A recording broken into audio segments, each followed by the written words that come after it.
The city lost more jobs in the first month after the terrorist attacks than many cities lose in a decade of recession. People are sleeping overnight in lines for job fairs. Here on Staten Island, some people worry that the economy might never recover. I worry about it's just going to be continued downsliding, and I'm hoping that that's not going to happen, but I'm afraid that it might be the case, given the statistics, that just continue happening. We have to do some things like helping with building permits so they can build new office space here. We have to go and help small businesses get over the problem of their not being able to pay the rent. But plain and simple, if we keep this city a good place for their employees, if we keep the quality of life up, these companies will stay because that's where their employees want to be.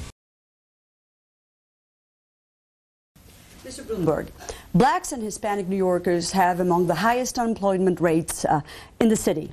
How specifically would you help these groups find jobs? When I came into office, the city was hemorrhaging jobs. It was right after 9/11. Took a year to stabilize it, year and a half. In the last 2 years, more than 150,000 New Yorkers have jobs today than did then.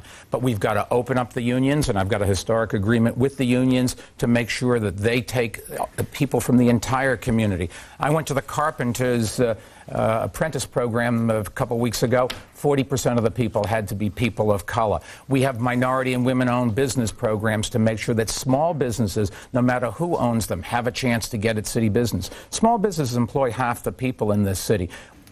When I took the oath of office back on January 1st in 2002, it was just 3 months after the attacks of 9/11.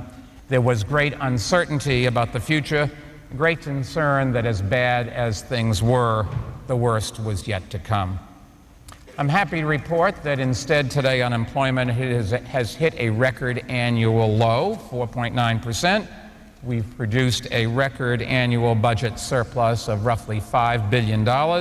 Being a fiscal conservative means preparing for the inevitable economic downturns, and by all indications, we have one coming worldwide. In New York, you should know, we not only saved surpluses for future years and paid down future debt, we also put $2.5 billion of our surplus into a trust fund to pay for future retirees' health care. It was a manic Monday in the financial markets. The Dow tumbled more than 500 points after two pillars of the street tumbled over the weekend. Lehman Brothers, a 158-year-old firm, filed for bankruptcy.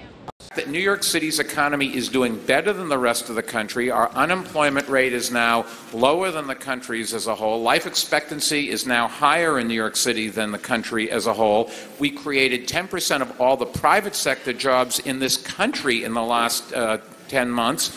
4 years ago, New York City was the epicenter of the financial collapse. But since then, despite being burdened with huge job losses on Wall Street, we have been the epicenter of the national economic recovery.